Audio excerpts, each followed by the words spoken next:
What's going on, you guys? Welcome back to the FPV Freestyle Skills Tutorial Series. In this video today, we're going to be focusing on two main things. Number one is how to understand and control momentum. And number two is how to change direction in a smooth, controlled manner. And I've got two drills to help you out with that today. So if you're more of a beginner and you are really struggling to stop your drone in a nice, controlled manner, especially in a specific spot, or maybe your turns just aren't quite there yet, these drills should help you out. So without further ado, let's jump right into it. I'll show you the drill. The first thing you want to do is find yourself a nice, wide open field, preferably grass, something that's really soft to land on in the event of a crash.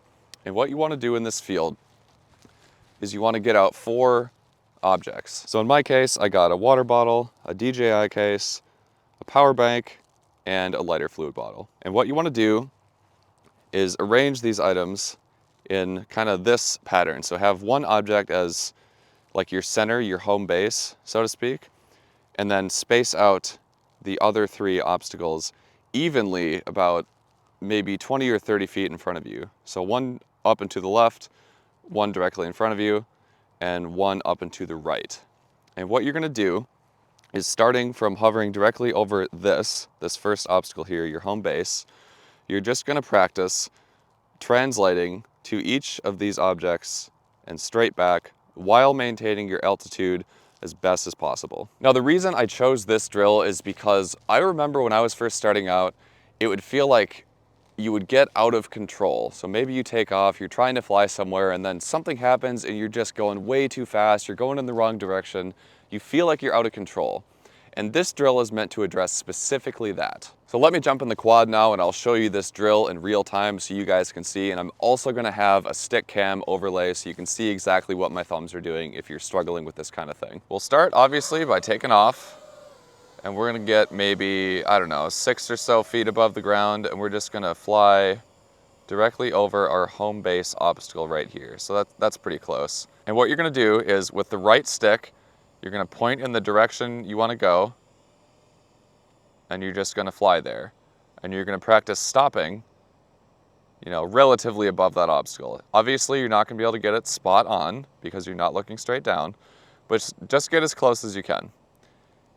And then you're gonna go right back as close as you can to that center point.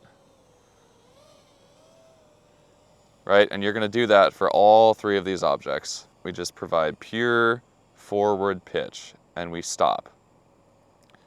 Then we go back. And we stop. Then you do the right one.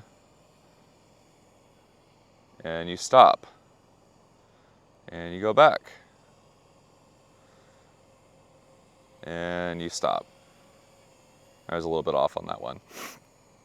But the basic idea is that you get a feeling for flying in each of these directions: left forward, straight forward, and right forward. And you learn how to stop if you overshoot.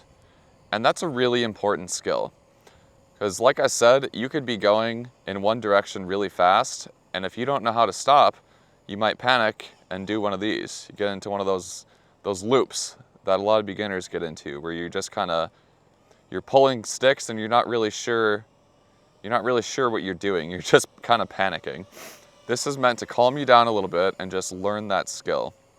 So let's practice again. And this time, pay attention to the throttle stick, because I'm gonna have to correct for my altitude as I'm changing direction here. So I'm providing tiny, tiny throttle corrections to maintain my altitude as best I can. I got too low on that one. But you'll notice, if you leave the throttle where it is and you start going, you'll drop altitude. That's because your quad is not facing straight up anymore. Now it's facing in some direction, so the thrust is not the same. The thrust is actually less in the upwards direction. That's why you drop altitude, and that's why you got to correct for it. So finishing the circuit here, going to this one, correcting for altitude, and when I get to that obstacle, I provide opposite input to stop. Right, so let me explain that a little bit better. So starting with the simple one, if I go straight forward, I'm correcting my altitude, I pull back to stop because I change the direction of the quad. So it's pointed back at me for a second, and that stops it. That stops that forward momentum. It's the same thing in reverse. So if I start going backwards, I provide forward pitch. And you might realize you'll have to kind of oscillate. So you won't just do straight back and leave it. You'll actually have to correct again to level it out, otherwise you start going backwards. So it's always this constant game of kind of honing in on exactly the orientation your quad needs to be to do what you want it to do, if that makes sense. So let's try a little bit harder one. Let's go to that top left one. So I provide my input, then I provide back and right to counteract it, and then I kind of restore it to neutral. Right, I'm honing in on that specific orientation of the quad in order to stop it. So going back, we do the same thing, opposite input, and then level it out. Finishing our circuit, go top right, and we pull back left just very slightly to stop it, and then we level it out with the opposite correction again. Going back to center to finish the circuit. There. And notice I'm trying to maintain my altitude the best I can throughout this whole thing. And that's another important skill. I have entire videos just on that because throttle control is very, very difficult to master. I don't think anyone would tell you they've truly mastered it. There's always room for improvement. So if you're oscillating altitude really high, like you're going way up here and you're going really low, don't worry about that right now. Just kind of focus first on controlling the direction of your drone, and then second on maintaining that altitude, right? Learn how to stop first, and then learn how to make it look pretty second. I hope that makes sense to you guys. Once you got a feel for that first drill, learning how to stop and kind of control your drone in a specific spot, this is the next drill. And like I said, this one focuses kind of on coordinated turns, but also controlling momentum in a specific area. Let me show you what I'm talking about. You want to take your same 4 obstacles, and this time you want to arrange them in a simple box pattern. And I got the same spacing of probably, I don't know, 20, 30 feet or so between each one. It doesn't really matter. The farther apart they are, the easier it'll be. So just keep that in mind, but I mean, it doesn't have to be a specific number. So we just got them in this box pattern, and all I'm gonna do is I'm gonna take off and fly to one of them. So we'll start here in this bottom right, and then we'll just fly to this one. So just go over here like this, and we'll stop. We'll rotate with just the yaw stick, and then we'll go over here. Stop, rotate, go over there, stop, rotate, and go back. That's step 1. Now step 2 is doing this in a smooth, continuous, coordinated manner.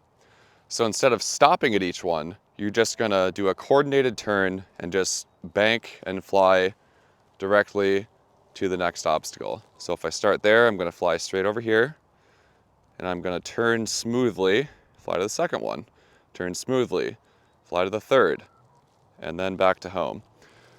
We'll do this a few times in this direction, and then we'll switch directions. So instead of turning right, we'll be turning left. And we'll practice both directions. If you find that you have more trouble in one direction as opposed to the other, focus on that direction. The point here is to equally train the skills in both directions with both movements of your thumb. It's the same concept when practicing anything. You don't want, like, for example, your left arm to be way stronger than your right arm. You want them to be relatively even, unless, you know, you're like a tennis player or something. You want to try and train the skills equally in both directions. Let's take off, and we'll fly to our first obstacle again. In this case, it's this bottom right one. And we'll yaw so that we are facing that second obstacle. Now it's getting windy, of course. So as I said, we'll just fly straight, try to hold that altitude. We stop, we yaw, holding altitude as best you can, and we fly to the second one. And we stop, we yaw, trying to hold altitude, then we fly to the third one. Stop, yaw, I got off course, then the last one. Stop, yaw. All right, so that's, I mentioned don't change the camera angle. And you might notice when I'm stopping and yawing, I'm trying to provide just yaw, but I might be, angled too low, so I might get some of that going on. Or I might be angled too high, so I might get some of that going on.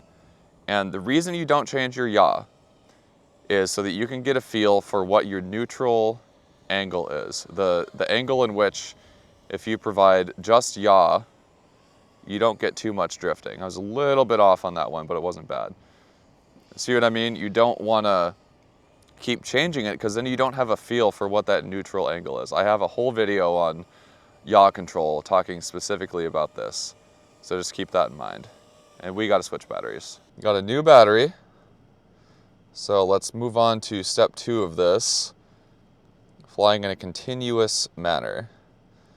So starting at this first one, go forward, and then we'll just try to make a nice, smooth, coordinated turn right into the next obstacle. And we'll just complete that all the way around. All right, so we'll do another lap here.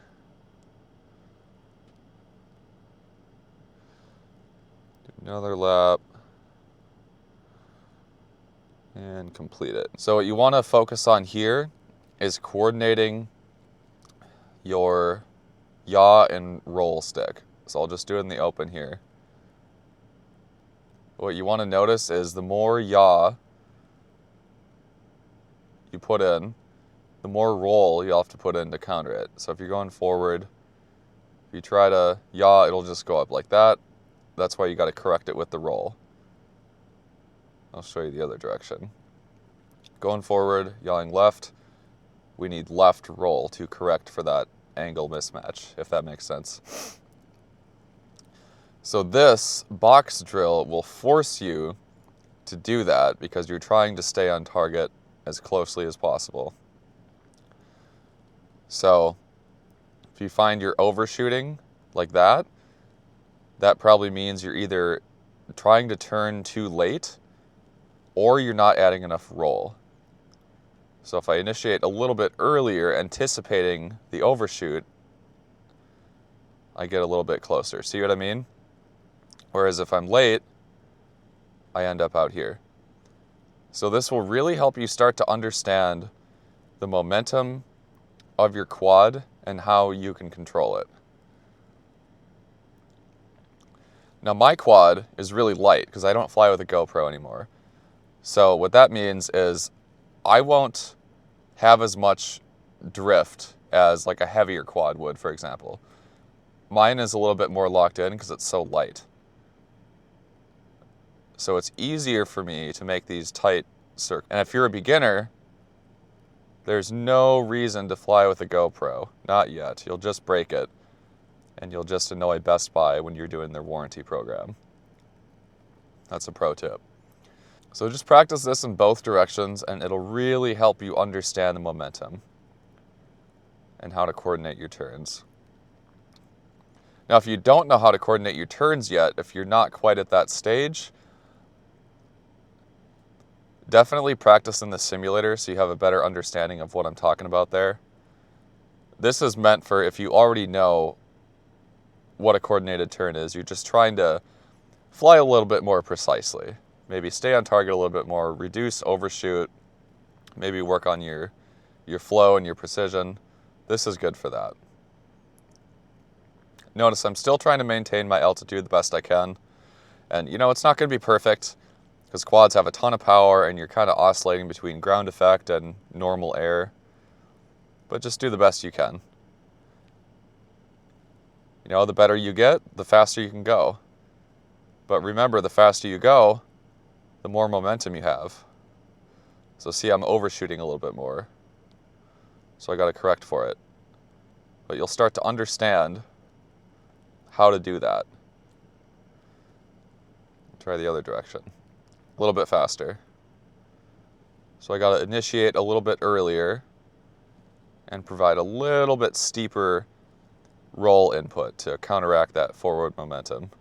So there you have it, a drill to work on learning how to stop your drone and understand momentum a little bit more, and hopefully to coordinate your turns and control them in a little bit more precise manner. So give this a try, especially if you're, just coming off the simulators, you bought your first drone. This is a nice, easy, low risk drill that you can do pretty much anywhere. As long as you have an open field and 4 objects that you can place in it, you can pretty much do this drill. So try it out and let me know how it works for you.